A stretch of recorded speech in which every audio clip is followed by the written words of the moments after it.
I guess we'll talk about it today. What's going on, everybody? My name is Chris Classic, and this is a car vlog. Excuse my voice because I have been fighting symptoms since Monday, but we're going to press forward. If nobody tells you, remember that God loves you, Christ loves you, and I love you as well. I'm praying for you guys. Hope you guys praying for me. You know, Christ is the way. God is the way. When we read the word, we understand that trials and tribulations happens, but also triumphs, resolutions, and rejoice happens as well. So always remember that and you'll in my heart. Make sure you subscribe to the Takeover podcast, where I talk about professional wrestling topics. I interview wrestlers and I put up my matches as Classic Alpha, a professional wrestler from the past 13 years. So you want to see some good wrestling, you want to see how I back up what I talk about, watch the channel and subscribe. Make sure you also subscribe to C3 Ultimate Wrestling. And despite the fact that I'm literally about to talk about some craziness and bad things that happened during the weekend, it is still me and my wife's creation. It's a lot of big things that have been happening, a lot of treacherous things, but it is still our company. And a lot of people who are involved in their livelihood, they put their lives on the line and put a lot at stake to perform under the C3 banner. So even though it's under new management and I'm trying so hard to get it back, it is still a good thing to see. In the meantime, May 3rd, Press Start 3. That is the second show of 2025. Tickets are available on Eventbrite. Dyer, Indiana, returning to Harold's private venue. It's going to be a show. That's all I can say at this point. I've been putting off talking about this show because it was a lot of stuff that was going on that affected not only just the business, but also my personal life. So we're going to go into it. Opening, Kevin Young Sr. tried to go and introduce the show. The New Age governor, Kevin Zander, who was part of the board, he interfered and he said he's the host and cut him off. He dissed Kev, he dissed me, and that's how he wanted to start the show. The crowd was just looking like, oh my gosh, like, get out the ring. So after that, first match was the ARC, the tag champs, against Arcade Anarchy, which is Johnny CK versus Kenny 9. Kenny 9 and Johnny CK, they faced each other at Enter the Limelight in September. Great opener. Kenny came out on top. Kenny has gotten attacked, and a lot of stuff has been going on that I feel like the board, they aren't looking into as much as they're supposed to, especially when they came at me about quality and doing certain things. It just seems like they're not doing much, and you know, they gifted Kenny with the tag title instead of making sure he's 100% cleared and he's okay and stuff like that. So I don't even know how Kenny passed the evaluation test. No diss to my bro, it's just how they've been moving. It's been crazy. Before that, I do also want to say that the fans showed out for these shows. So all this stuff that's going on, they wanted to see C3 and everything that is going on. So like I said, I don't like, dang near hate what's going on with certain things and directions of it, but at the same time, a lot of fans showed out. It was standard room only. We had to get more chairs and stuff like that. Ticket sales went up the day of the show. So a positive was fans, C3 fans, they came and they showed out. Biggest show, and I'll say that, and I know that the board is basically going to toot their own horn when it comes to that situation. But like I said, thank you to the fans that watched, showed up, bought tickets and everything, bought merch, everything. So tag opener, the ARC showed why they are the tag champs, but then Arcade Anarchy, they showed why they are the upstarts and why you can't always think that you're going to overcome these guys. You know, they were the smaller team, but they did a whole bunch of quick moves and things like that, and they did great. But the ARC, they just were too dominant, and they took out Johnny CK with their tag team move, and they won. Great match. Crowd was into it from what I've seen. With Kenny 9 and Johnny, I always know that they are quick to bounce back, so we'll see what happens in the future with those two guys when it comes to it. After the match, Kevin Zander went into the ring and he tried to talk sweet nothings to the ARC and said he wanted them to be basically part of the board. I know that they've been talking about each other online, so they finally got to meet. Xander tried to extend a handshake, an olive branch, and the ARC denied it. Xander, as much as I enjoyed it, Xander did not like it. And he told Renee that she can't go anywhere because her match is next. And the Miles and Larkin, they went to the back. So the mystery opponent for Renee Van Peebles was Brittany K. Last time we seen Brittany K, she was in Red Fight and Blues in a losing effort to Renee Van Peebles, but it was a very good match. Brittany K from Brawlerville, she came out. She was dominant for a lot of it. And then Renee showed, once again, champion spirit. When you have a belt, sometimes you have unlocked potential because you know that a lot of people are gunning for your title. You know that people are going to come for the title. You know what I'm saying? You put a bigger target on your back with the championship. Renee fought back. Renee had her down for a Samoan. And in the middle of the match, Xander grabs the mic and says, "Oh, there's another mystery opponent." And this is where I get irritated.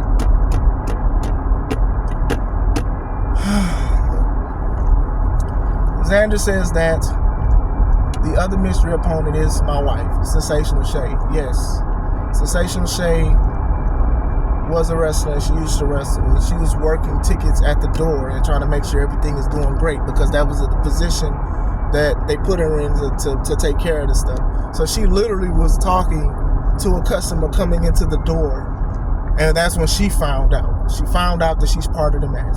Me being a protector, going to Xander saying, "Hey, you need to chill out," and stuff like that. You know, she don't even have gear. She's not ready for this kind of situation. She ain't scared, but at the same time, to just do something like this, to just put us in more turmoil, and then also put my wife in danger because she didn't even have her proper stuff.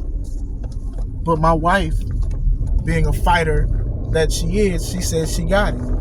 The crowd started hyping it up and everything like that because they believe in her, and I believe in her too. I just don't like how people try to present certain things, especially when you try to make a dig at me. It's one thing when you talk and try to get at me. It's another when you get at my wife. Like, it's bad enough for going through these kind of situations, and some of it I could say I put myself in, but when it affects my wife, that's just a problem. So she got in there. She started off hot, and then eventually Brittany K, she took her and threw her into the turnbuckle. Now, I don't like anybody that attacks my wife and stuff like that, but my wife, she wanted to be in it. She didn't want to be in it, but she ain't no punk. Let me say that. I'm sorry. I messed the words up and stuff like that. So, Brittany tried to go in and take advantage of what Shay did, and then Renee hit Brittany with a Northern Lights for the win.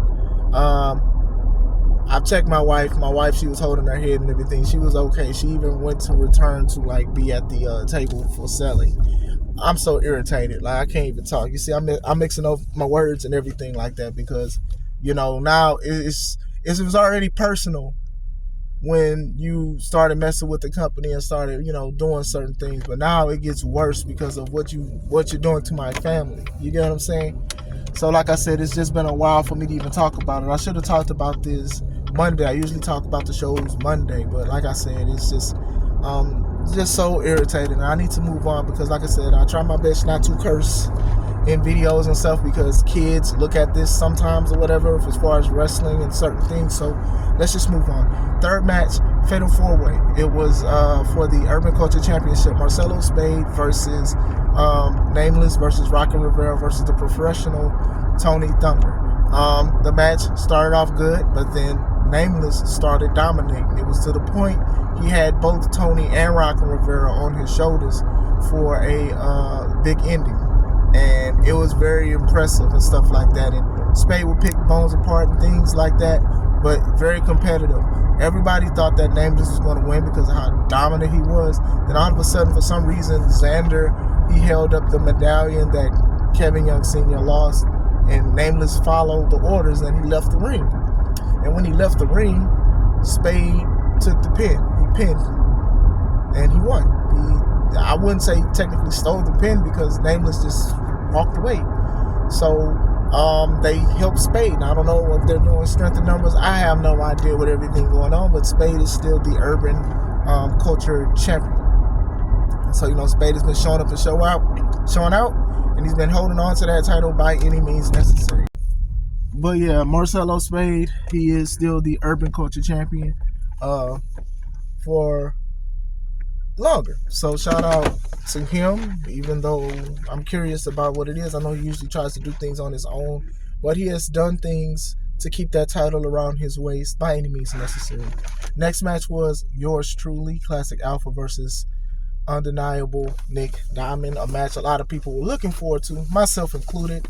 Um, that guy, he is the current and the future of the business and stuff like that. Me being a little bit older and stuff like that, I still think I have a lot of value in what I contribute. So I am in the business of trying to do great things and stuff like that and show that I can hang with the best.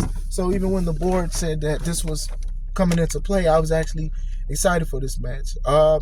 You know, he cuts corners, but he's very good. He's very talented. He has very charismatic. It was a lot of back and forth. The guy uses his speed. The guy uses his expertise and his ring awareness to overflow a lot of people. So I give him that. But what he combats against with me is also ring awareness, also strength, and also vetship, if that makes sense, and to be consistent and also understand that like you're going to have to do a lot to keep Alpha down. And I think that Diamond, as cunning and as conniving as he is and talented, that he had to realize that even going back and forth. But, you know, the guy is very agile, landing on his feet from a back suplex that I tried to throw him over, landing and, you know, taking advantage of that and showing strength in himself.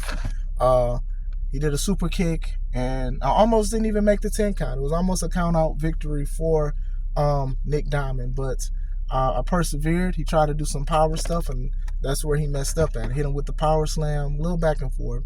The end, he tried to take me out with another super kick, but I gave him a drop toe hold, and I put him in my full Nelson STF. And I was so close to victory, but for some reason, Kevin Zander said it was a time limit draw. We haven't had time limit draws in C3 Ultimate. So I already know, like, these is jabs. Like, outside of just my wife, like, it's bad enough this dude was out there, and I almost wanted to do something to him then.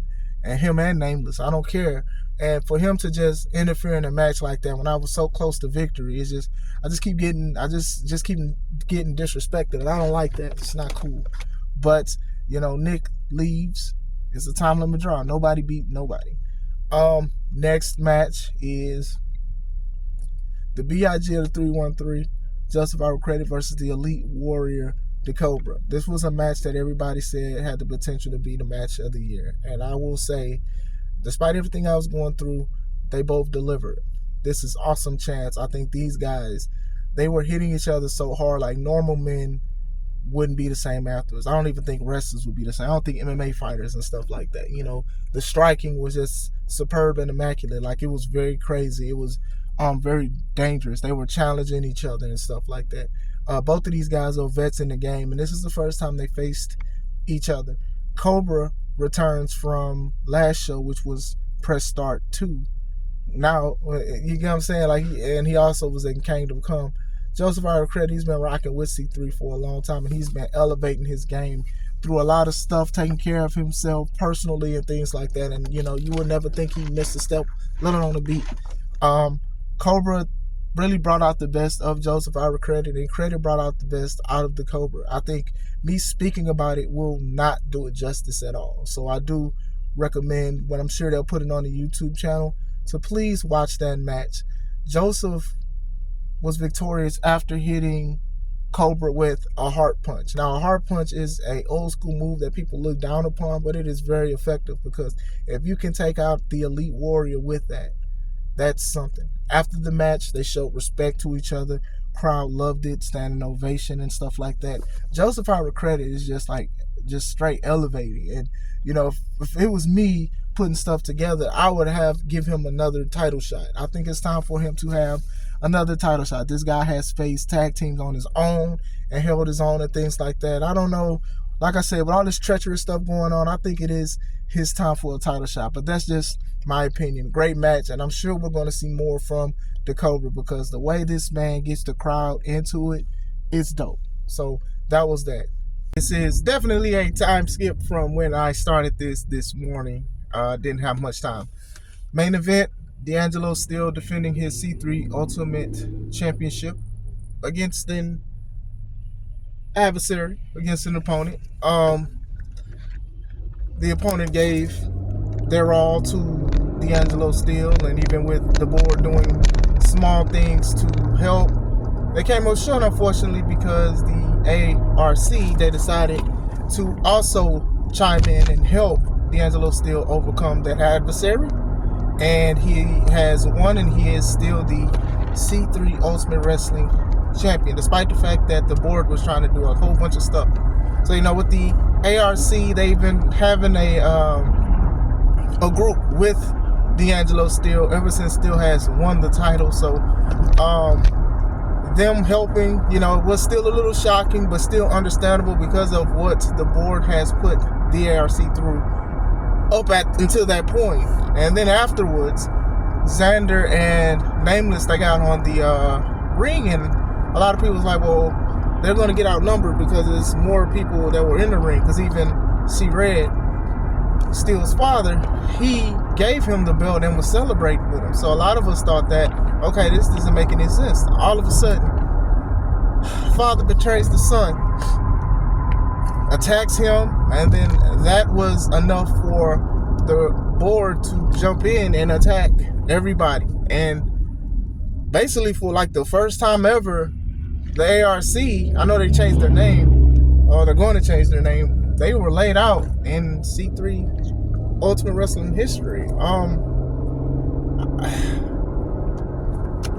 I even came out and I had to see like what was going on and stuff like that. And C-Red was basically saying like, this is a takeover, try to teach my son the right way. Doing this while he's on his son, which is very crazy to me, but still, and he said, he's gonna teach a lesson, they're gonna teach a lesson, the board is gonna teach a lesson. So it's just like I said, there was a lot of stuff going on with it. It's like literally a takeover, unfortunately, with everything that is going on. C-Red was in the crowd. He's been in the crowd for the last show as well, to show support. I was thinking just to show support for the great wrestling and his son, but it wasn't.